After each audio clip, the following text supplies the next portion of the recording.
Hello and welcome back to study with Saurabh YouTube channel. आज के इस वीडियो में हम बिहार एसआई के जो सब्जेक्ट वाइज पीवाईक्यू कर रहे हैं उसमें हम एक नया जो सब्जेक्ट है वो स्टार्ट करने वाले हैं। स्टैटिक जीके के जो क्वेश्चंस हैं उनको हम डिस्कस करेंगे। आपको बिहार पुलिस के द्वारा जो भी एग्जामिनेशन लिए गए हैं वो सारे एग्जामिनेशन में कंपाइल करने के बाद 422 एमसीक्यू जो है वो स्टैटिक जीके से बनते हैं। उनको हम डिस्कस करेंगे। आई थिंक 6 to 7 पार्ट जाने की संभावना है और ये इसका पार्ट नंबर 1 है। तो चलिए वीडियो की शुरुआत करते हैं। हम चीजों को डिटेल से एक्सप्लेन करते चलेंगे, जो भी एक्स्ट्रा फैक्ट्स होगा वो भी आपको बताते चलेंगे। तो सबसे पहला आपसे पूछ रहा है कि दिलवाड़ा का जो जैन टेम्पल है ना, वो कहाँ लोकेटेड है, यही आपसे पूछा जा रहा है। तो दिलवाड़ा का जो जैन टेम्पल है ना, वो आरावली जो पर्वत होती है, अरावली चेन ऑफ माउंटेन है। इस अरावली चेन ऑफ माउंटेन पे एक पहाड़ी है और उसी जो पहाड़ी है उसको हम बोलते हैं गुरु शिखर। गुरु शिखर इसको कहा जाता है, जिसकी हाइट भी एग्जामिनेशन में पूछी गई है 1722 मीटर। कहीं कहीं आपको डिफरेंट भी देखने को मिल जाएगा। अब इसी गुरु शिखर पर ये माउंट आबू जो है ना, माउंट आबू जो है वो स्थित है और इसी माउंट आबू को जो है वो दिलवाड़ा का जैन मंदिर कहा जाता है। तो माउंट आबू जो है वो अरावली पर्वत की सबसे ऊंची चोटी जो गुरु शिखर है उसके पास में अवस्थित है। माउंट आबू अब है कहाँ? तो ये जो है वो राजस्थान में है। राजस्थान का जो सिरोही जिला है वहां पे ये अवस्थित है। अब ये जो जैन मंदिर है, दिलवाड़ा टेम्पल है, इसको बनाया किसने था? तो ये भी सवाल आपसे पूछा जाएगा। तो याद रखिएगा, विमल शाह। विमल शाह, पहला व्यक्ति विमल शाह को याद रखना है और दूसरा तेजपाल। तेजपाल, ये दोनों एग्जामिनेशन में पूछा गया है। तो विमल शाह और तेजपाल दोनों ने मिलकर इस दिलवाड़ा का जो जैन मंदिर है उसको बनाया था। ठीक है। यह जो मंदिर है वो किस लिए इंपॉर्टेंट है? तो यह मंदिर इसलिए इंपॉर्टेंट है क्योंकि जो जैन धर्म के पहले जो तीर्थकर थे, जैन धर्म में तीर्थंकर बोलते हैं ना, जो टोटल 24 हुए हैं, तो उनमें से जो पहले तीर्थंकर थे ऋषभ देव। कौन से थे? तो पहले ऋषभ देव थे। ऋषभ देव थे, जिनको आदिनाथ के रूप में भी आप जानते हो।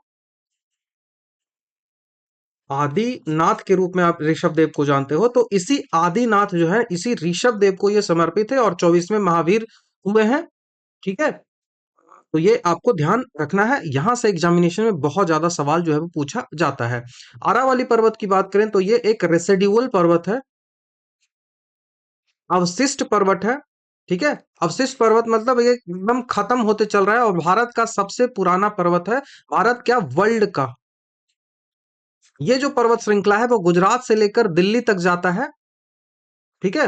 गुजरात से लेकर दिल्ली तक जाना है। दिल्ली में जो पार्ट आप देखते हो ना, रायसीना हिल्स, वो इसी आरावली का ही पार्ट है। इसी आरावली का ही पार्ट है। और आरावली के यदि आप सिचुएशन की बात करोगे ना, तो आरावली ऐसे जाती है, ऐसे जाती है। ठीक है। तो इसकी सिचुएशन जो है वो साउथ से नॉर्थ होगी, साउथ से नॉर्थ होगी। तो ये सब फैक्ट्स जो है वो आपको ध्यान होने चाहिए। नेक्स्ट क्वेश्चन पूछ रहा है कि हुन एक फेस्टिवल है। हुन फेस्टिवल कौन से इंडियन स्टेट है वहां पे सेलिब्रेट किया जाता है, ये सवाल आपसे पूछा जा रहा है। तो हुन जो फेस्टिवल है वो मणिपुर जो है वहां पे सेलिब्रेट किया जाता है। तो ऑप्शन नंबर डी यहां से आंसर बनेगी। मणिपुर जो है उसका जो कौन सा ग्रुप है, तो यदि ग्रुप की बात करें तो उस ग्रुप का नाम है थोड़ा। ठीक है। इसको थोडो ग्रुप कहा जाता है, थोडो ग्रुप।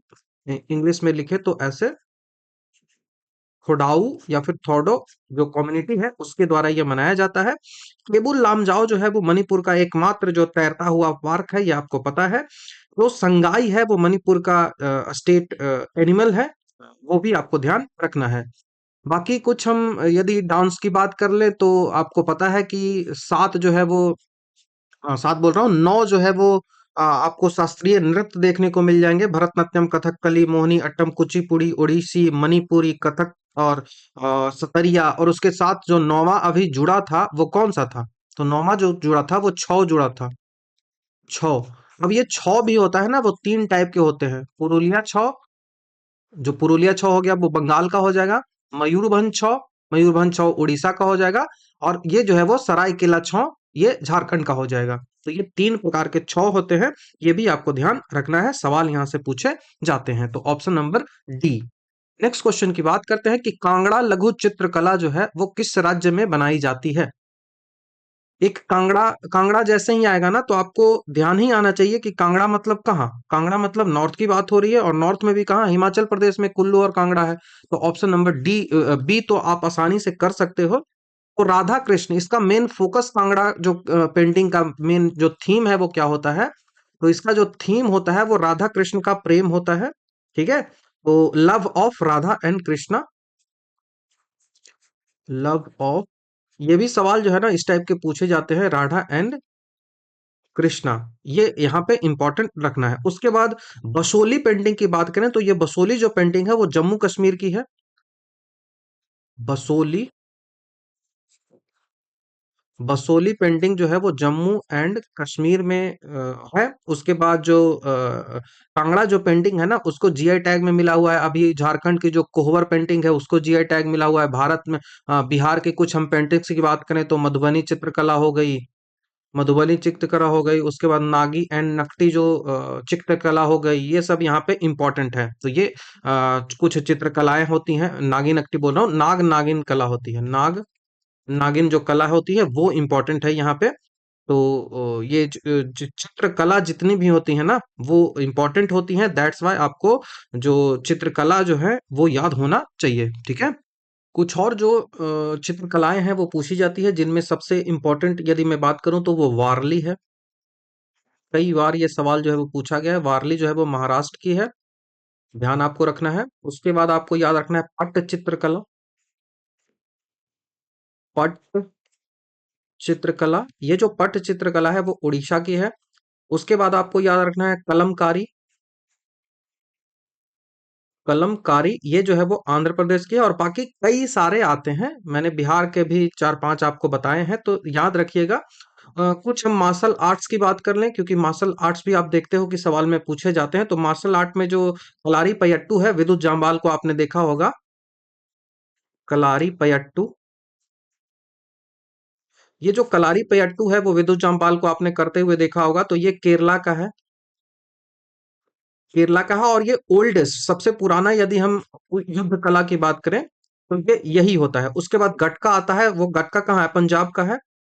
तो गटका, गटका जो है वो पंजाब का मार्शल आर्ट है, जो कि निहंग जो सिख हैं उनके द्वारा होता था। उसके बाद फांग टा पूछा जाता है, फांग टा जो है वो मणिपुर का मार्शल आर्ट है। उसके बाद मल्लाखंब पूछा जाता है, तो मल्लाखंब जो है वो मध्य प्रदेश का मार्शल आर्ट है। और मल्लाखंब को आपको पता होगा कि मल्लाखंब को अभी भारत का जो खेलो इंडिया गेम होता है उसमें भी शामिल किया गया है। ठीक है, तो ये आपको ध्यान रखना है। अब हम नेक्स्ट क्वेश्चन की ओर बढ़ते हैं, फोर्थ नंबर का सवाल। फोर्थ नंबर का सवाल है कि सबरीमाला मंदिर जो है वो कहाँ अवस्थित है। काफी न्यूज में रहा था, दैट्स वाई ये सबरीमाला टेम्पल जो है वो पूछा गया था। तो सबरीमाला जो टेम्पल है पेरियार टाइगर रिजर्व जो है, पेरियार टाइगर रिजर्व है, इसी पेरियार टाइगर रिजर्व में ये जो है वो अवस्थित है। और ये पेरियार टाइगर रिजर्व आपको कहाँ देखने को मिलेगा, तो केरल में देखने को मिलेगा।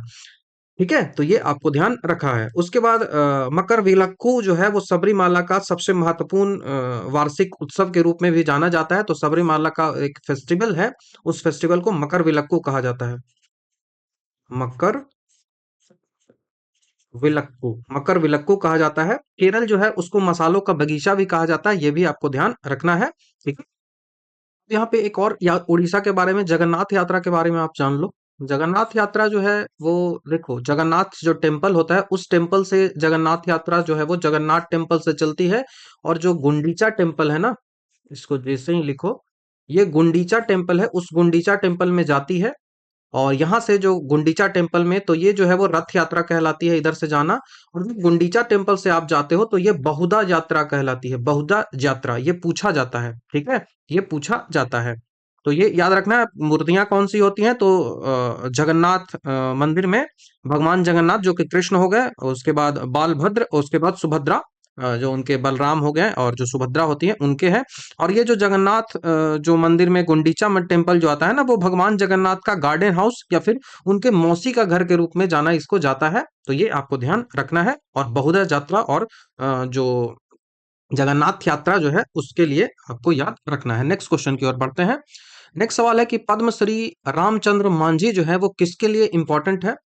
पद्म अवार्ड इनको मिला है रामचंद्र मांझी को, तो वो किसके लिए इंपॉर्टेंट है? तो वो लोक नृत्य के लिए, फोक डांस है उनके लिए इंपॉर्टेंट हो जाते हैं। जो लौंडा नाच होता है वो बिहार का जो है वो नाच है, ये भी आपको ध्यान रखना है। बिहार का एक फोक नाच है लौंडा नाच। भिखारी ठाकुर है, उनको भोजपुरी का शेक्सपियर कहा जाता है, और रामचंद्र मांझी जो है वो इन्हीं भिखारी ठाकुर है उनके शिष्य थे। बिहार के अन्य जो है वो, यदि हम नृत्यों की बात करें तो जट जटनी हो गया, झिझिया हो गया, ये सब बिहार के अन्य जो है वो इम्पोर्टेंट जो है वो नृत्य हैं। ठीक है। कुछ और हम लोक नृत्यों की यदि बात कर लें तो याद रखना है, जैसे रऊफ। राउफ लोक नृत्य है वो कहाँ की है? तो ये जम्मू एंड कश्मीर की है। दूसरा हम बात कर लें घूमर, तालबेलिया। घूमर बहुत ज्यादा पूछा जाता है, घूमर और झूमर दोनों अलग है। घूमर और उसके बाद कालाबेलिया, ये दोनों बहुत ज्यादा पूछा जाता है। ये दोनों जो है वो राजस्थान का है, राजस्थान का है। घूमर और कालाबेलिया, जो कालाबेलिया है ना उसको यूनेस्को का जो इंटेंजिबल हेरिटेज होता है, भारत में अभी 13 इंटेंजिबल हेरिटेज हैं, उसमें इस कालाबेलिया को शामिल किया गया है, that's why it is important. उसके बाद गरबा और डांडिया आपको पता होगा, गरबा एंड डांडिया जो है वो गुजरात का है। उसके बाद लावणी पूछा जाता है, लावणी जो है वो महाराष्ट्र का है, तो लावणी, और लावणी के साथ साथ तमाशा भी याद रख लो, तमाशा। लावणी और तमाशा जो है वो कहाँ का है? तो ये इट इज फ्रॉम महाराष्ट्र। उसके बाद यक्षगान जो है वो कहाँ का है? तो यक्ष जो गान है, यक्षगान है वो कहाँ का है? तो वो कर्नाटका का है, कर्नाटका का यक्षगान है। छठा नंबर का आप याद रख लो, गिद्धा या फिर भांगड़ा। तो गिद्धा और भांगड़ा दोनों जो है ना, गिद्धा और उसके बाद भांगड़ा, ये दोनों जो है वो पंजाब का है। गिद्धा और भांगड़ा पंजाब का है। बिहू आपको कहाँ का है? तो बिहू असम का है। भोगाली बिहू, कंगाली बिहू और रंगोली बिहू, तीन टाइप के बिहू जो है वो आते हैं, ये भी सवाल पूछा जाता है। भोगाली बिहू, कोंगाली बिहू, मतलब जब फसल नहीं होती है उस समय की कंगाली बिहू आती है। और ये भोगाली बिहू जब भूमि पूजन होता है, मतलब फसल लगाना होता है। कंगाली बिहू जब फसल नहीं होती है। और रंगोली बिहू, रंगोली बोला जाता है, बंगाली का असर होता है, तो रंगोली जो बिहू होता है वो जो होता है जब फसल की कटाई हो जाती है, तो ये रंगोली बिहू होता है। ये भी सवाल जो है वो पूछा गया है, बिहू असम की है।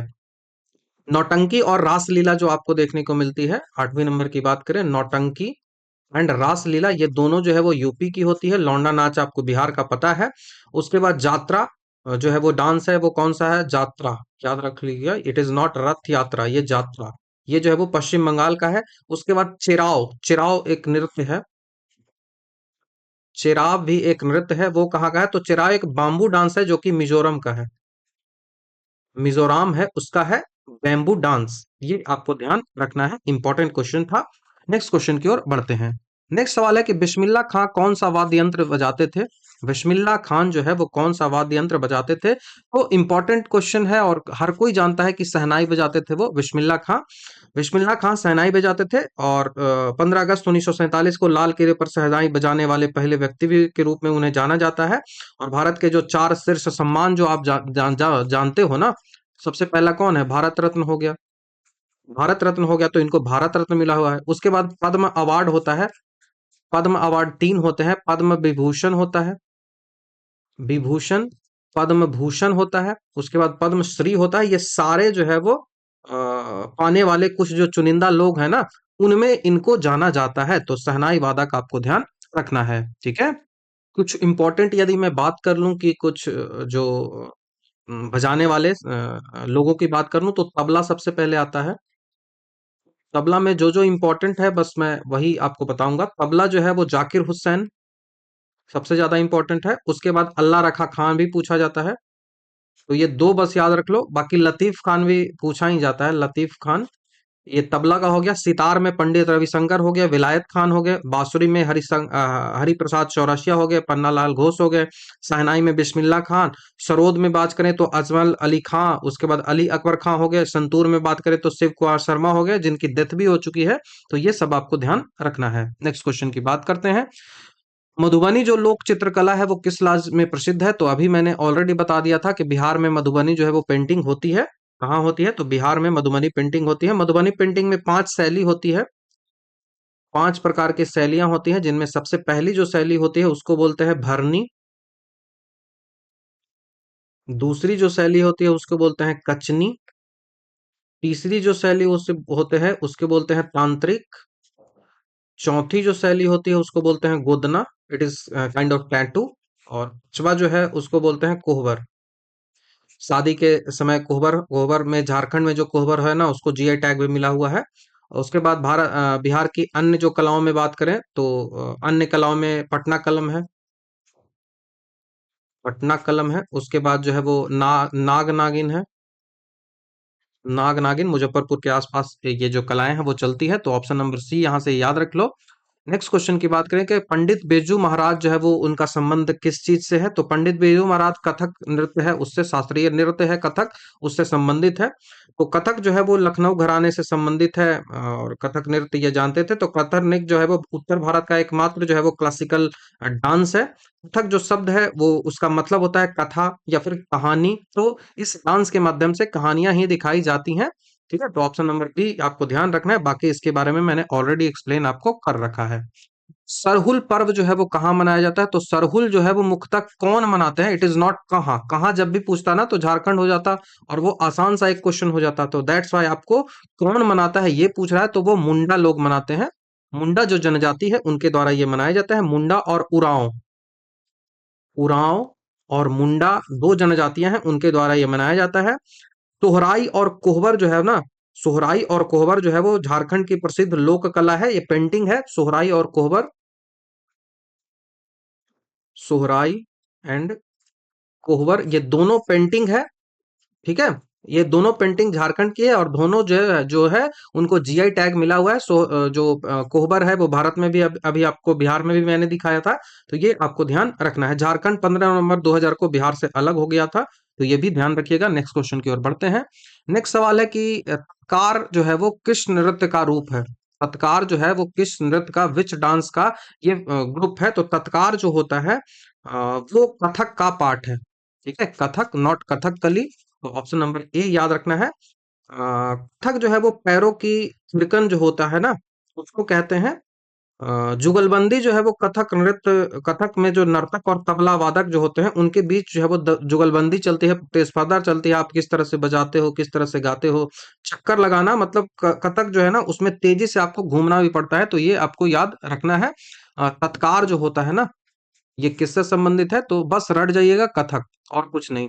थाई पुषम बहुत ज्यादा पूछा जाता है। थाई पुषम जो त्योहार है वो कहाँ मनाया जाता है, तो एकदम याद रखना है, थाई पुषम तमिलनाडु में मनाया जाता है।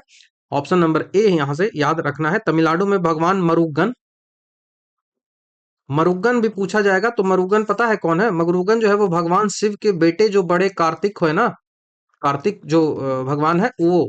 आप जब ये देखिएगा ना, कौन सी मूवी, शायद अपरिचित, परिचित में इस मुरुगन भगवान को आपको देखने को भी मिल जाएगा। ठीक है, तो ये तमिलनाडु। जल्लीकट्टू जो है वो तमिलनाडु का एक पारंपरिक जो बैल का खेल होता है, जिस पर जो सुप्रीम कोर्ट ने पहले रोक भी लगाया था, लेकिन अभी चालू है ये खेल। और ये जो जल्लीकट्टू है वो कब होता है, तो जो पोंगल त्योहार होता है उस पोंगल त्योहार के समय होता है। मीनाक्षी मंदिर जो है वो तमिलनाडु के ही मदुरई में स्थित है। और पूछा जाए कि मीनाक्षी मंदिर किस नदी के तट पर अवस्थित है, तो वो वेंगई जो नदी है वहां पे अवस्थित है, तो ये आपको ध्यान रखना है। नेक्स्ट क्वेश्चन की बात करें कि भारत का कौन सा राज्य है वो नौका दौड़ के लिए प्रसिद्ध है। ये भी बहुत इंपॉर्टेंट क्वेश्चन है। वलमकली आप नाम सुने होंगे। ठीक है, वलम कली, वलम कली जो है वो नौका दौड़ होता है। ठीक है, नौका दौड़ का नाम है। और ये नौका दौड़ जो है वो वलम कली कहाँ होता है, तो ये केरल में होता है। ऑप्शन नंबर ए यहाँ से आंसर होगा। इसमें इस्तेमाल होने वाली जो नाव होती है ना वो चुंदन बलम उसको कहते हैं। उसको क्या कहते हैं? चुंदन बलम। तो हो सकता है कभी आपसे पूछा जाए, तो ध्यान आपको रखना है। वेम्बानाड जो झील है वो भारत की सबसे लंबी झील है। ये ऐसे लेंथ में बात कर रही है तो सबसे लंबी वेम्बानाड ही है, तो ये आपको ध्यान रखना है। ठीक है, नेक्स्ट क्वेश्चन की ओर बढ़ते हैं। इस राज्य के साथ बिछुआ लोक नृत्य है वो संबंधित है। तो जो विछुआ लोक नृत्य है वो असम से रिलेट करता है। ठीक है, बिछुआ लोक नृत्य असम से रिलेट करता है। उसके बाद और हम कुछ फैक्ट्स की बात करें तो असम की जो बोडो जनजाति है उनके द्वारा ये किया जाता है। बोडो जो जनजाति है उनके द्वारा किया जाता है। अंबुबाची जो मेला है वो आसाम में ही लगता है। अंबुबाची मेला आसाम में ही कामाख्या मंदिर है। कामाख्या मंदिर है। ये कामाख्या मंदिर में ही जो है वो अंबुबाची मेला जो है वो लगता है इसी मंदिर में। ये कामाख्या मंदिर है ना, यहाँ पे जो है वो जो वजाइना है ना, जो मेंस्ट्रुअल साइकिल होता है ना महिलाओं का, उसकी पूजा की जाती है, वजाइना की पूजा की जाती है। तो ये कामाख्या मंदिर इंपॉर्टेंट है। खास करके ये मंदिर जो है ना, वो आप क्या कह सकते हो, जादू टोना वाली जो चीजें होती है ना, उनके लिए बहुत फेमस है। ठीक है, तो ऑप्शन नंबर ए हमारा यहाँ से याद आपको रखना है। नेक्स्ट क्वेश्चन की ओर बढ़ते हैं। नेक्स्ट सवाल है कि अजंता की जो चित्रकारी है वो इन कथाओं को चित्रित करता है। कौन सी कथाएं जो है वो अजंता में आपको देखने को मिलती है? तो अजंता में बौद्ध धर्म की जो जातक कथाएं होती हैं वो आपको देखने को मिलेंगी। ऑप्शन नंबर सी हमारा यहाँ से आंसर होगा, जातक कथाएं। अजंता में आपको टोटल 29 जो गुफाएं मिलेगी। और ये जो अजंता है, ये अजंता है, ये क्या है? तो ये अजंता जो है ना, ये कहाँ पे अवस्थित है? तो वघोरा नदी पे अवस्थित है। वाघोरा जो नदी है, उसी वाघोरा नदी पर ये अवस्थित है। चित्रकला की यदि टेक्निकों की बात करें तो फ्रेस्को और टेम्पोरा इसके चित्रकला की टेक्निक को बोलते हैं। चित्रकला के जो तकनीक है उसको बोलते हैं क्या? तो उसको फ्रेस्को, फ्रेस्को कहा जाता है। और दूसरा टेम्पोरा कहा जाता है। टेम्पेरा, नॉट पोरा, टेम्पेरा। ठीक है, तो हो सकता है कभी आए सवाल, तो आपको ध्यान रखना है। पिछले क्वेश्चन में मैं आपको बताना भूल गया कि यहाँ पे कुछ झीलों हैं, उनका नाम याद रखें। जैसे वुलर झील, वुलर जो झील है, जहां से सिंधु नदी गुजरती भी है, इस बुलर झील में सब मीठे पानी की सबसे बड़ी झील हो जाएगी। चिल्का झील जो है वो भारत की सबसे बड़ी खारे पानी की झील हो जाएगी। और लैगून झील है और उड़ीसा में अवस्थित है। लोक्टक झील जो है वो मणिपुर में है और दुनिया का एकमात्र तैरता हुआ झील है। ठीक है, जहाँ पे केबुल लमजाओ पार्क है। और सांभर झील जो है वो राजस्थान में है और सर्वाधिक लवणीय ये झील है। तो ये कुछ याद आपको रखना है, फैक्ट्स।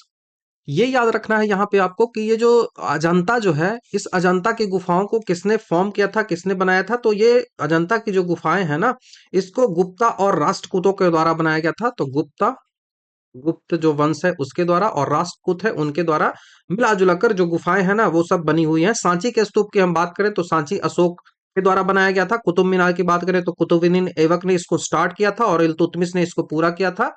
ठीक है, उसके बाद लाल किला की बात करें तो शाहजहां ने बनवाया था। ताजमहल शाहजहां ने बनवाया था। हवा महल की बात करें तो सवाई राजा जयसिंह के, सवाई प्रताप जयसिंह के द्वारा जयपुर में ये बनवाया गया था। कोणार्क मंदिर की बात करें तो नरसिंह देव प्रथम जो गंग वंश का था उसने बनवाया था। बुलंद दरवाजा की बात करें तो अकबर, जब गुजरात विजय किया था अकबर ने, तो उसके बाद इसको बनवाया था। तो ये आपको ध्यान रखना है, ऐसे सवाल जो है वो एग्जामिनेशन में आते हैं। ठीक है, अब हम नेक्स्ट क्वेश्चन की ओर बढ़ते हैं।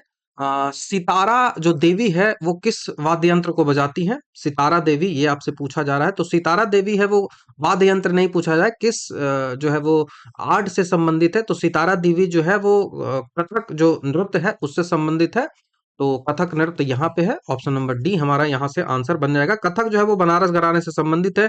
सितारा देवी ने 16 साल की उम्र में रविंद्रनाथ टैगोर के सामने नृत्य किया था और उन्हें जो है वो नृत्य सामग्री भी कहा जाता है। तो सितारा देवी को क्या कहा जाएगा? नृत्य सामग्री, नृत्य सम्रागी, नॉट सामग्री, नृत्य सम्रागी। ठीक है, और इन्होंने बॉलीवुड की कई मूवीज हैं वहां पे भी नृत्य जो है वो किया है। नेक्स्ट है कि पंडित रविशंकर का संबंध निम्नलिखित में से किस जो वाद्य यंत्र है उससे है? तो ऑलरेडी मैंने इस बारे में बता रखा है, सितार। ऑप्शन नंबर ए हमारा यहाँ से आंसर बन जाएगा, सितार हो जाएंगे। इनकी आत्मकथा कथा की बात करें पंडित रविशंकर की, तो ये इनकी आत्मकथा जो है वो my life, my music my life, my music my life, तो बुक पूछा जाता है, तो याद आपको रखना है। ठीक है, इन्हें जो इन्हें 1992 में, 1992 में मेगा सायास पुरस्कार मिला था। ठीक है, मेगा सयास पुरस्कार मिला था। तो ये आपको ध्यान रखना है। नेक्स्ट क्वेश्चन की ओर बात करते हैं। हरिप्रसाद चौरसिया, ऑलरेडी मैंने बता रखा है कि हरिप्रसाद चौरसिया जो है वो बांसुरी बजाते हैं, तो फिर से चीजों को एक्सप्लेन नहीं करना है। पन्नालाल घोष जो है वो बांसुरी वादक है और इन्होंने बांसुरी को शास्त्रीय जो वाद्य यंत्र है उसका दर्जा दिलवाया था। चौरसिया जी कौन घराने से है? तो सेनिया घराने से चौरसिया जी संबंधित है। तो ये आपको ध्यान रखना है।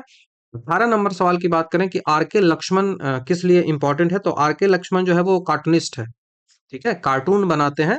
तो ऑप्शन नंबर सी याद रखिएगा, आर के लक्ष्मण कार्टूनिस्ट है। लेकिन के आर नारायण, के आर नहीं, आर के नारायण जब भी आपसे पूछा जाए ना, आर के नारायण, तो आर के नारायण जो है वो मालगुडी डेज जो आप देखते हो ना, मालगुडी डेज जो साहित्य है ना, वो इसी इन्होंने लिखा था, के are Narayan. Are K Narayan एक लेखक हो जाएंगे। ठीक है, tunnel of time, the tunnel of time इनकी आत्मकथा है। The tunnel of time, R K Narayan जो है उनकी आत्मकथा है। तो ये भी आपको ध्यान रखना है। नेक्स्ट क्वेश्चन, रथ यात्रा के बारे में पूछा रहा है, तो पुरी के से रिलेटेड है। आपको मैंने रथ यात्रा, गुंडीचा यात्रा दोनों बता दिया है। गुंडीचा टेम्पल, बहुधा यात्रा उसको बोलते हैं। ठीक है, पुरी के जो जगन्नाथ मंदिर है उसको व्हाइट पगोड़ा कहा जाता है। पुरी का जो जगन्नाथ टेम्पल है उसको क्या बोला जाता है, तो उसको व्हाइट पगोड़ा कहा जाता है। ये ध्यान रखना है, व्हाइट पगोड़ा। तो यही सवाल आपसे डिफरेंट करके बोल देगा कि ब्लैक पगोड़ा किसको बोलते हैं। ब्लैक पगोड़ा जो है वो किसको बोलते हैं, तो कोणार्क टेम्पल जो उड़ीसा का ही है उसको ब्लैक पगोड़ा जो है वो बोलते हैं। और इस कोणार्क टेम्पल को किसने बनवाया था, तो ऑलरेडी मैंने बताया है, अनंत वर्मन, जो गंग वंश का राजा था, अनंत वर्मन, उसके द्वारा बताया गया था। ठीक है, तो नेक्स्ट क्वेश्चन की ओर बढ़ते हैं। दीपावली प्रकाश का त्योहार का निर्माण किस दिन हुआ था, तो दीपावली जो है वो प्रकाश का त्योहार का जो है वो कब हुआ था, तो Diwali is the festival of light, is the निर्वाण डे ऑफ। तो निर्वाण डे जब भी पूछेगा, तो निर्वाण जैसे ही आया तो बुध यहाँ आ ही जाएंगे। तो ऑप्शन नंबर ये हमारा यहाँ से आंसर बनेगा। तो नहीं, ये नहीं, ऑप्शन बी महावीर बनेगा। तो option number B answer answer बनेगा। महावीर 24वें तीर्थकर थे। महावीर की यदि हम सिंबल की बात करें तो वो लायन था। सब का सिंबल एक अलग अलग होता है, तो इनका लायन था। प्रथम तीर्थंकर जो थे वो ऋषभ देव थे, और उनका बुल था, सांड था। और तीसरा जो है वो 23वां जो है वो पार्श्वनाथ थे, और उनका स्नेक था, पार्श्वनाथ। तो आता है, तो स्नेक को ऐसे याद रख सकते हो। बाकी जब दिलवाड़ा मैंने बताया था तो काफी डिटेल से इस बारे में चर्चा भी की थी। नेक्स्ट क्वेश्चन की बात करें कि मोहिनी अट्टम, ऑलरेडी बताया है, मोहिनी अट्टम जैसे ही आया तब केरल का शास्त्रीय नृत्य है। भारत में 9 शास्त्रीय नृत्य जो है वो चलते हैं। ये जो वेशभूषा की इसकी बात करें तो इसमें सफेद या ऑफ वाइट साड़ी जो है वो पहनी जाती है। उनमें बॉर्डर होता है, वो सुनहरे बॉर्डर होते हैं। ये सवाल जो है वो एसएससी में पूछा गया है। ठीक है, तो नेक्स्ट क्वेश्चन की ओर अब बढ़ते हैं। नेक्स्ट सवाल पूछा जा रहा है कि किस कला में कैलीग्राफी कहते हैं। कैलीग्राफी किसको कहा जाता है, तो कैलीग्राफी जब आप राइटिंग अच्छा करते हो ना, तो सुंदर लेखन को कहा जाता है कैलीग्राफी। डेकोरेटिव राइटिंग है उसको सुलेखन जो है वो कहा जाता है। प्रेम बिहारी नारायण जो है एक कैलीग्राफर थे। इन्होंने भारतीय संविधान की जो मूल प्रति है ना उसको स्टाइल किया था, लैटिनिक स्टाइल में लिखा है। लैटिन जो है ना कुछ ऐसे ऐसे लिखा जाता है, थोड़ा तिरछा शब्द, सारा शब्द जो है वो लिखा जाता है। तो उसको लिखा किसने था, सवाल आपसे पूछा जाए कि भारतीय संविधान का जो मूल प्रति है उसको किसने सजाया था, तो उसको सजाया था प्रेम बिहारी नारायण, प्रेम बिहारी नारायण के द्वारा। तो ये ध्यान आपको रखना है। नेक्स्ट क्वेश्चन बात करें कि V Doraiswamy Iyengar, V Doraiswamy Iyengar जो है वो किससे संबंधित है, तो वो जो है वो वीणा बजाते हैं। वीणा, अभी वीणा के लिए जो है वो ऋषभ नाम है ना, ऋषभ बहुत ज्यादा फेमस हो रहे हैं वीणा के लिए। तो ये आपको ध्यान रखना है। ठीक है, वीणा। उसके बाद रुद्र वीणा की बात करें तो भगवान शिव से संबंधित माना जाता है। सरस्वती वीणा की बात करें तो दक्षिण भारत में ये लोकप्रिय है। समुद्रगुप्त के सिक्कों पर वीणा मिलता है, इसका मतलब है कि समुद्रगुप्त है, गुप्त को भी म्यूजिक से प्यार था। ठीक है, नेक्स्ट क्वेश्चन की बात करें कि भरतनाट्यम नृत्य जो है वो कहाँ स्टार्ट हुआ था, तो भरतनाट्यम आपको पता है तमिलनाडु का है, तो तमिलनाडु में स्टार्ट हुआ था। ठीक है, नाट्य शास्त्र भरत मुनि के द्वारा रचित है, और यही ग्रंथ जो है वो सभी शास्त्रीय नृत्य है उनको जो है वो उनका आधार माना जाता है। भारत में भरतनाट्यम है, इनके तीन प्रमुख जो तत्व है वो होते हैं नृत्य, नृत्य और नाट्य। ठीक है, ये तीनों ना एक जैसा आपको लगेगा, लेकिन मैंने स्टैटिक जब बताया था ना तो वहां पे इस बारे में पता किया, बताया था आपको। ये हो गया नृत्य, ये हो गया नृत्य, नृत्य। ठीक है, दूसरा जो हो गया वो नृत्य हो गया, नृत्य। ठीक है, और तीसरा जो हो गया वो नाट्य हो गया, नाट्य। ठीक है, तो अब हम नेक्स्ट क्वेश्चन की ओर बढ़ते हैं। नेक्स्ट सवाल है कि सूफी संत जो ख्वाजा मोइनुद्दीन चिश्ती है उसे उर्स यहाँ पर मनाया जाता है। ठीक है, सूफी संत ख्वाजा मोइनुद्दीन चिश्ती का उर्स जो है वो कहाँ मनाया जाता है, ये सवाल आपसे पूछा जा रहा है। तो ये जो है वो अजमेर में, अजमेर शरीफ है वहीं पे मनाया जाता है। अजमेर शरीफ, नॉट फतेहपुर सिकरी। अजमेर शरीफ में ये मनाया जाता है। चिश्ती जो सिलसिले की स्थापना भारत में इन्हीं के द्वारा किया गया था। दरगाह का निर्माण जो है वो हुमायूं और अकबर जैसे जो मुगल शासक है उनके उनसे पूरा हुआ था। और अकबर ने इसको यहाँ की पैदल यात्रा भी की थी। ये भी इंपॉर्टेंट है और क्वेश्चन यहाँ से पूछा गया भी है। ठीक है। नेक्स्ट क्वेश्चन आपसे पूछा रहा है कि सतरिया किस राज्य का राष्ट्रीय शास्त्रीय नृत्य है। तो 9 बताया था मैंने, उसमें सतरिया असम का है। तो ऑप्शन नंबर सी आपको याद रखना है। शास्त्रीय नृत्य, असम को 2000 में शास्त्रीय नृत्य का दर्जा जो है वो मिल गया था। और यह जो नृत्य है वो असम में वैष्णव जो मठ है, जिन्हें सत्र कहा जाता है, वहीं पे विकसित हुआ था। और इसको डेवलप किसने किया था, तो शंकर देव भक्ति आंदोलन के जो संत थे उन्होंने डेवलप किया था। ये सवाल भी पूछा गया है, शंकर देव। तो ये ध्यान आपको रखना है। नेक्स्ट क्वेश्चन की ओर बढ़ते हैं। नेक्स्ट सवाल पूछा रहा है कि पाइक जो नृत्य है वो किससे संबंधित है। तो पाइक जो नृत्य है वो बिहार में, बिहार, उड़ीसा, झारखंड, यहाँ पे जो ये नृत्य है वो संबंधित है। तो युद्ध नृत्य है। तो चूंकि ऑप्शन आपके पास और कोई है नहीं, तो बिहार, उड़ीसा और झारखंड में पाइक विद्रोह जो है वो 1817 में हुआ था। उड़ीसा के जो बख्शी जगबंधु थे उन्हीं के नेतृत्व में अंग्रेजों के खिलाफ एक सशस्त्र विद्रोह था। और इसे प्रथम स्वतंत्रता संग्राम का दर्जा के रूप में भी पाइक विद्रोह को जाना जाता है। कब हुआ था, तो 1817 में। 1817 में पाइक विद्रोह जो है वो हुआ था। इंपॉर्टेंट क्वेश्चन है। नेक्स्ट क्वेश्चन की ओर बढ़ते हैं। नेक्स्ट सवाल है कि यहाँ एक प्रसिद्ध साहित्यिक समारोह प्रतिवर्ष आयोजित किया जाता है। कौन सा समारोह, तो साहित्यिक समारोह। साहित्यिक समारोह किया जाता है तो वो जयपुर में किया जाता है।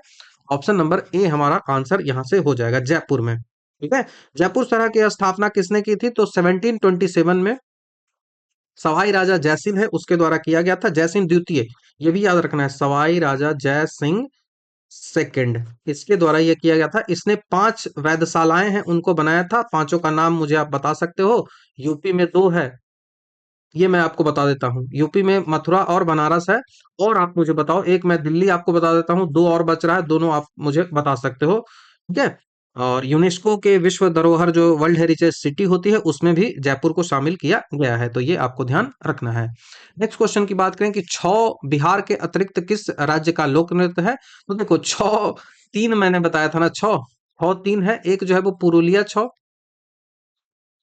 पुरुलिया छौ। तो पुरुलिया कहाँ का जिला है, ये वेस्ट बंगाल का जिला है, तो वेस्ट बंगाल में आ जाएगा। उसके बाद पुरुलिया छौ के बाद आता है जो है वो पुरुलिया छौ हो गया। उसके बाद दूसरा जो आता है वो आता है मयूरभंज छौ। मयूरभंज छौ। अब मयूरभंज जो जिला है वो उड़ीसा का है, तो ये उड़ीसा में हो गया। ठीक है। उसके बाद आता है सरायकेला छौ। सरायकेला छौ, अब सरायकेला छौ जो है वो झारखंड में है। अब झारखंड को ही बिहार के रूप में ले रहा है, मतलब पुराना क्वेश्चन होगा। बिहार डिवीजन से पहले का ये क्वेश्चन होगा, एसआई का। ठीक है। तो ये आपको ध्यान रखना है। ठीक है। और यहाँ पे इंपॉर्टेंट ये बात है कि पुरुलिया जो छौ होता है, इसमें डांस में मुखौटा पहना जाता है। मुखौटा मतलब मास्क एक पहना जाता है। उसके बाद सरायकेला है छौ, उसमें भी मास्क पहना जाता है, लेकिन मयूरभंज में नहीं पहना जाता है। That's why it is a VVI question. यहाँ से पूछा जा सकता है, मयूरभंज में मास्क नहीं पहनेंगे, तो जिसमें एम है वो नहीं पहनेंगे। ऐसे भी करके आप याद रख सकते हो। नेक्स्ट पूछ रहा है कि हंस दमयंती जो चित्रकला है वो किसके द्वारा बनाया गया था। तो हंस दमयंती राजा रवि वर्मा के द्वारा बनाया गया था। और काफी इंपॉर्टेंट भारत के ये एक चित्रकार रहे हैं। इन्हीं ने सारे जो भगवान की आप पेंटिंग देखते हो ना, ये सारा जो है वो इन्हीं ने बनाया था। ठीक है। तो इनको father of modern India art भी कहा जाता है। लिथोग्राफिक प्रेस है, इसकी स्थापना की थी इन्होंने। ठीक है। लिथोग्राफिक प्रेस की स्थापना राजा रवि वर्मा ने ही की थी। तो ये भी आपको ध्यान रखना है। चेरी ब्लॉसम उत्सव कहाँ मनाया जाता है, तो ये इंपॉर्टेंट एक सवाल बन जाता है। चेरी ब्लॉसम मेघालय का जो शिलोंग है वहां पे मनाया जाता है। ठीक है। मेघालय का शिलोंग में, पूरब का स्कॉटलैंड भी शिलोंग को कहा जाता है। शिलोंग को स्कॉटलैंड ऑफ ईस्ट कहा जाता है। Scotland of east. मेघालय का अर्थ होता है बादलों का घर। मेघ, मेघ मतलब मेघ हो गया, और आलय मतलब घर, तो मेघालय। ठीक है। तो मेघालय को बादलों का घर भी कहा जाता है। नेक्स्ट सवाल है कि निम्नलिखित में से कौन सा नृत्य शैली जो है वो केरल से संबंधित नहीं है। नहीं की बात आ रही तो भरतनाट्यम जो है वो तमिलनाडु हो गया, कथकली केरल हो गया, मोहिनीअट्टम केरल हो गया, और उसके बाद कुडायाट्टम जो है वो केरल हो गया। तो ये तीनों केरल है, और भरतनाट्यम तमिलनाडु हो जाएगा। तो ये आपको ध्यान रखना है। ठीक है।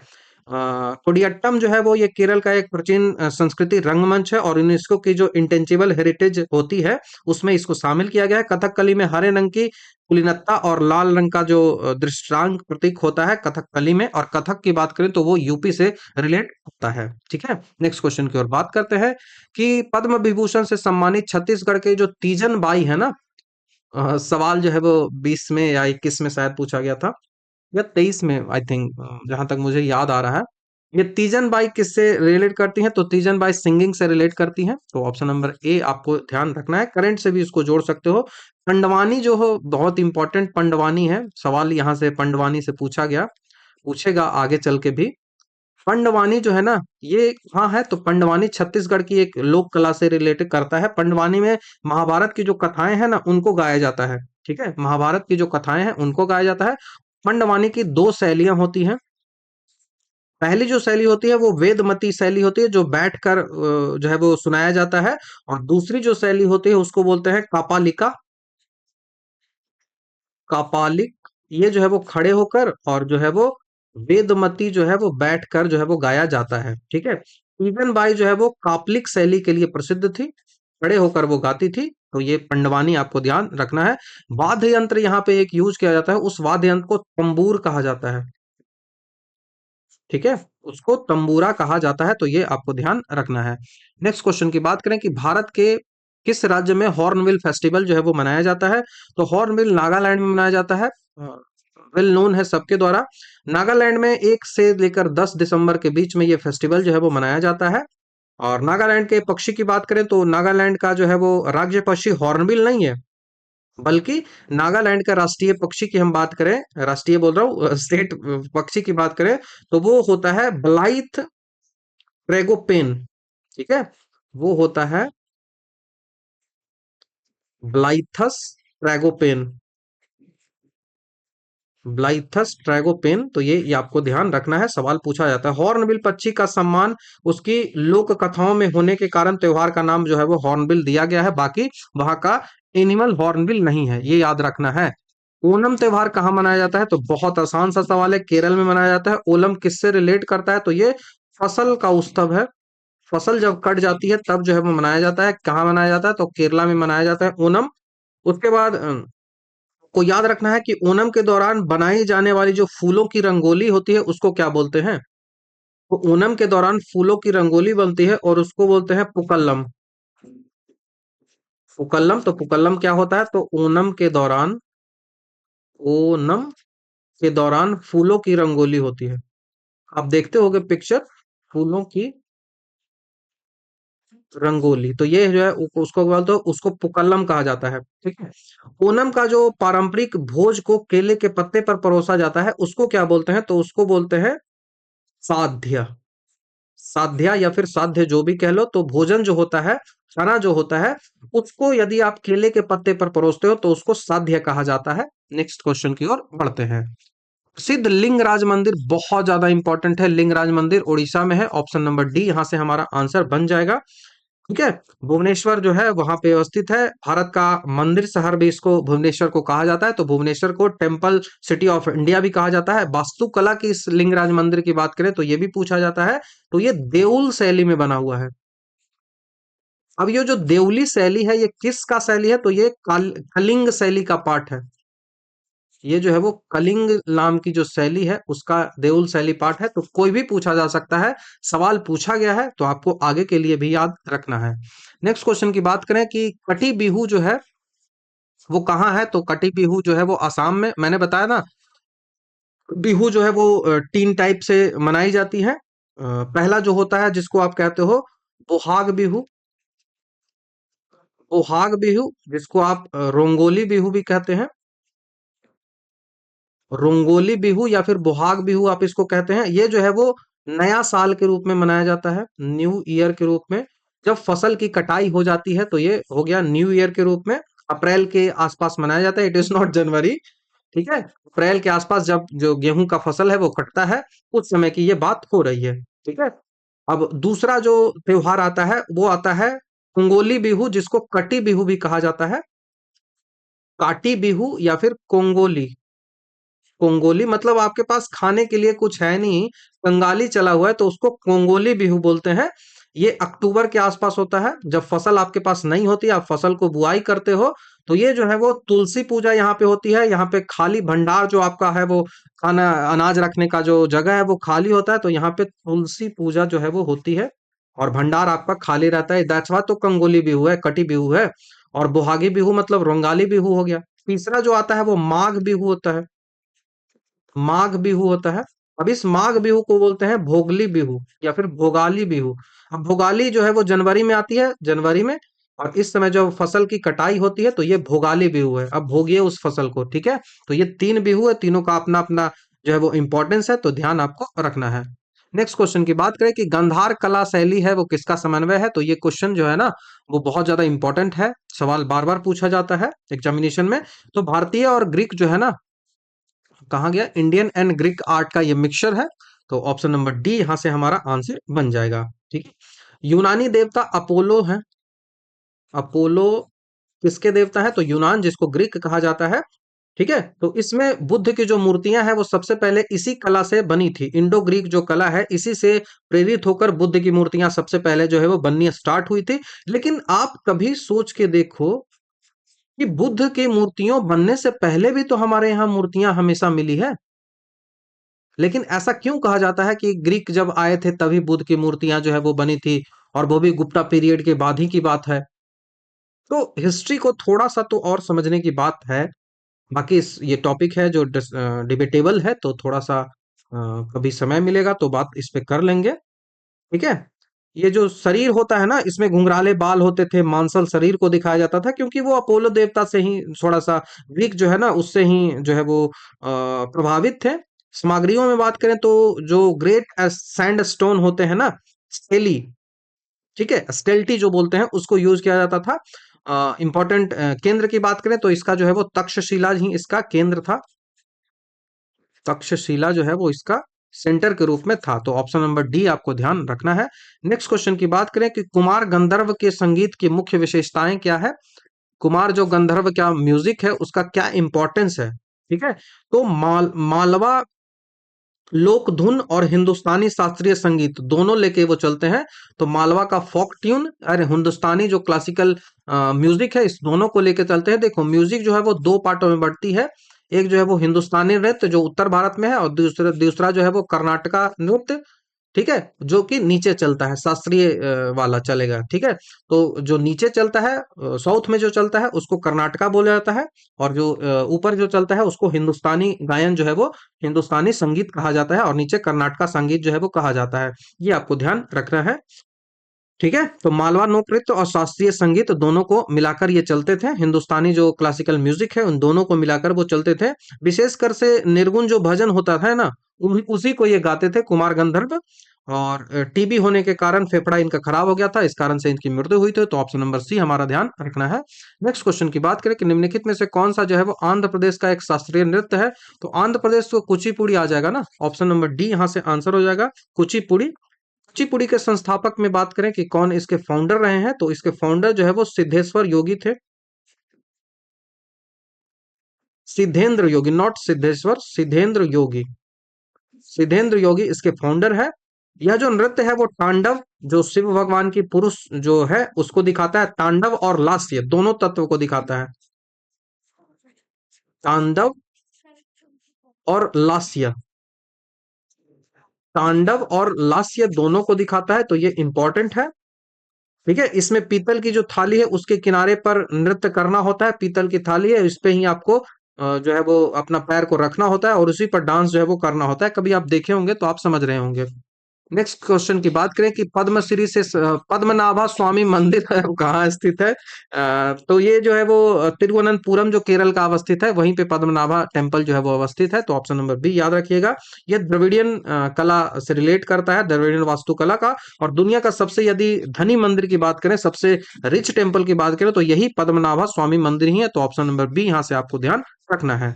नेक्स्ट क्वेश्चन है कि अमजद अली खान, ऑलरेडी मैंने बता दिया है कि सरोद बजाते हैं। अमजद अली खान जो है वो सरोद बजाते हैं। सरोद एक फारसी शब्द है, तो यह अफगानी वाद्य यंत्र रबाब का ही एक संशोधित रूप है।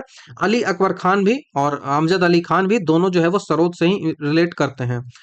उसके बाद kitchen of gratitude, kitchen of gratitude की किताब है, इसके लेखक कौन है? तो बहुत आसान सा है, विकास खन्ना के द्वारा ये लिखा गया है। तो विकास खन्ना, नॉट संजीव कपूर, ध्यान रखिएगा, विकास खन्ना का किचन ऑफ ग्रेटिट्यूड। ठीक है। इसके जीवन पर आधारित एक डॉक्यूमेंट्री भी बनी हुई है जिसको ब्यूरिड सीड भी कहा जाता है। एशिया गेम चेंजर अवार्ड भी इनको मिला हुआ है। कोविड के दौरान खाना खिलाने के लिए इसको एशिया गेम चेंजर अवार्ड भी मिला था विकास खन्ना को। एक सेफ है, वैसे सेफ संजीव कपूर है। ठीक है। नेक्स्ट क्वेश्चन की बात करते हैं कि बुकर जो प्राइस है उसके लिए मनोनीत जो है वो वेस्टर्न लोन पुस्तक किसने लिखी है? तो वेस्टर्न लोन जो किताब है वो चेमरा मारू के द्वारा लिखा गया है। ठीक है, चेमरा, चेतना मारू, नॉट चेमरा, चेतना मारू। तो ऑप्शन नंबर ए हमको यहाँ से याद रखना है। ये 2023 का क्वेश्चन था, तो 2023 का, बाकी अभी आपको रिसेंट वाला याद रखना है। ठीक है। भारत में प्रथम जो बुकर प्राइज जो जीता था वो अरुंधति राय गॉड ऑफ स्मॉल थिंग्स के लिए जीती थी। और ध्यान रखना है कि इंटरनेशनल बुकर प्राइज जो है वो कोई अलग लैंग्वेज की किताब होती है, उसको ट्रांसलेट किया जाता है भारतीय लैंग्वेज में तब मिलता है। नेक्स्ट क्वेश्चन की बात करें, लॉन्ग वॉक टू फ्रीडम किसके द्वारा लिखा गया है? तो Nelson Mandela. Option number B जो है वो यहाँ से आपको याद रखना है, नेल्सन मंडेला। नेल्सन मंडेला जो है वो 1990 में भारत रत्न इसको मिला था, गैर भारतीय के रूप में है। और 1993 में इनको नोबेल शांति पुरस्कार मिला है। आप अभी तक दो भारतीय हैं जिनको भारतीय नहीं होते हुए भी उनको जो है वो भारत रत्न मिला है। वो कौन कौन से हैं ये आप मुझे बताइए कमेंट में करके। नेक्स्ट क्वेश्चन की बात करें, age of time is the biography of which of the following personality? Age of time किसकी बायोग्राफी है? एज ऑफ टाइम, तो एज ऑफ टाइम जो है वो कल्पना चावला की है। ऑप्शन नंबर बी हमारा यहाँ से आंसर बनेगा, कल्पना चावला। ठीक है। कल्पना चावला का प्रथम प्रथम जो अंतरिक्ष मिशन था वो था STS-87। STS-87 कब हुआ था? तो 1997 में ये हुआ था। भारत में पहले मौसम उपग्रह METSAT-1 का नाम बदलकर कल्पना 1 भी कर दिया गया है। तो ये भी आपको ध्यान रखना है। नेक्स्ट किताब का नाम है playing it my way. Playing it my way किसके द्वारा लिखा गया? तो सचिन तेंदुलकर की किताब है। ऑप्शन नंबर ए हमारा यहाँ से आंसर बनेगा। इसके सह लेखक की बात करें, सचिन तेंदुलकर के साथ साथ किसने इसको मिलजुल कर लिखा है? तो वो बोरिया मजूमदार के द्वारा, बोरिया मजूमदार, बोरिया मजूमदार के द्वारा ये लिखा गया है। सचिन जो है वो सबसे कम उम्र में के और एकमात्र खिलाड़ी हैं जिन्हें भारत रत्न 2014 में मिला था। ठीक है, भारत रत्न मिला था। अंतरराष्ट्रीय क्रिकेट में 100 शतक लगाने वाले पहले खिलाड़ी भी सचिन है। तो ध्यान आपको रखना है। टाइगर वुड्स गोल्फ खेलते हैं। सौरभ गांगुली जो है वो क्रिकेट ही खेलते हैं। ब्रेन लारा भी क्रिकेट ही खेलते हैं। ठीक है। नेक्स्ट क्वेश्चन की बात करें, बोस्कियान गुलजार पर एक हिंदी पुस्तक किसके द्वारा संकलित की गई है? गुलजार जो है उन पर एक किताब लिखी गई है, बोस्कियाना। ये किसके द्वारा लिखा गया है यही पूछा जा रहा है। तो यशवंत व्यास के द्वारा। कहा गया? यशवंत व्यास। ऑप्शन नंबर बी यहाँ से आंसर बन जाएगा, यशवंत व्यास। गुलजार का असली नाम कभी भी पूछा जाए तो याद रखना है, वो संपूर्ण संपूर्ण सिंह कलार, संपूर्ण सिंह कालरा, संपूर्ण सिंह कालरा इनका असली नाम था। दादा साहब फाल्के पुरस्कार इनको 2013 में, और ऑस्कर जय हो जो संगीत था उसके लिए भी इनको मिला है, AR रहमान के साथ ही। तो ऑप्शन नंबर बी आपको ध्यान रखना है। नेक्स्ट क्वेश्चन, हिंद स्वराज जो पुस्तक है वो किसने लिखा है? तो बहुत इंपॉर्टेंट है, महात्मा गांधी के द्वारा। और ये जो हिंद स्वराज है ना वो मूल रूप से गुजराती भाषा में लिखी गई थी। ये सवाल जो है वो पूछा गया है, गुजराती भाषा में कब लिखा गया था ये भी पूछा गया है। 1909 में यात्रा कर रहे थे अंग्रेज, जो अ, गुलजार, ये जो हिंद स्वराज है ना, ये यात्रा करते हुए लिखा गया था उनके द्वारा, गांधी जी के द्वारा। हिंद स्वराज जब शिप से वो यात्रा कर रहे थे तभी वो लिखा गया था। ये जो पुस्तक है वो संवाद शैली में लिखी हुई, मतलब डायलॉग में लिखा हुआ है, एक दूसरे से पाठक और संपादक के बीच बातचीत होती है उसके रूप में ये लिखा गया था। और इसको जो है वो इसी बुक में, हिंद स्वराज में ही गांधी जी ने ब्रिटिश जो सत्ता थी ना उसको वैश्या के रूप में भी जो कह दिया था कि ये वैश्या की तरह है। उसके बाद इसमें डॉक्टर्स जो होते हैं उनकी गांधी जी ने बुराई की थी, तो डॉक्टर्स जो है वो नहीं होने चाहिए, ऐसा कुछ इन्होंने कहा था। बाकी 1910 में ही इसको बैन कर दिया गया था, अंग्रेज जो गवर्नमेंट है उसके द्वारा बैन कर दिया गया था। तो ये आपको ध्यान रखना है। नेक्स्ट क्वेश्चन की बात करें और हमारा सेट का आज का लास्ट क्वेश्चन है कि 1809 में फारसी में जो गिफ्ट टू मैनोथिस्ट जो किताब है वो किसके द्वारा लिखा गया है? तो राजा राम मोहन राय के द्वारा लिखा गया है। भारतीय जो पुनर्जागरण है उसके जनक इसको कहा जाता है, इनको कहा जाता है। राजा की उपाधि इन्हें अकबर द्वितीय के द्वारा दिया गया था। इन्होंने आत्मीय सभा 1815 में, ब्रह्म समाज की स्थापना 1828 में, संवाद कौमुदी इन्होंने बंगाली में लिखा था, मिरातुल अखबार इन्होंने फारसी में लिखा था, और ये जो गिफ्ट टू मोनोथिस्ट भी इन्होंने किताब लिखी है। तो ये सब इनके लिए इंपॉर्टेंट क्वेश्चन है, तो ऑप्शन नंबर सी आपको ध्यान रखना है। ठीक है, तो ये रहा सेट नंबर 1, जहां पे हमने काफी डिटेल से फर्स्ट जो 50 क्वेश्चंस है उनको हमने डिस्कस किया। तो 1 से लेके 50 क्वेश्चन को काफी डिटेल से हमने डिस्कस किया। आई होप आपको वीडियो जो है वो समझ में आया होगा। तो आपको वीडियो कैसा लगा आप मुझे बताइए कमेंट में। बाकी कुछ सजेशन हो तो भी आप मुझे कमेंट में बता सकते हो। तो thank you very much. Next video में आपसे जल्दी मिलता हूँ। इसका पीडीएफ मैंने ऑलरेडी अपने टेलीग्राम चैनल पे हिंदी और इंग्लिश दोनों में अपलोड कर दिया है। बाइलिंगुअल नहीं होगा, अलग अलग नहीं है। तो थैंक यू। नेक्स्ट वीडियो में आपसे जल्द ही मिलता हूँ।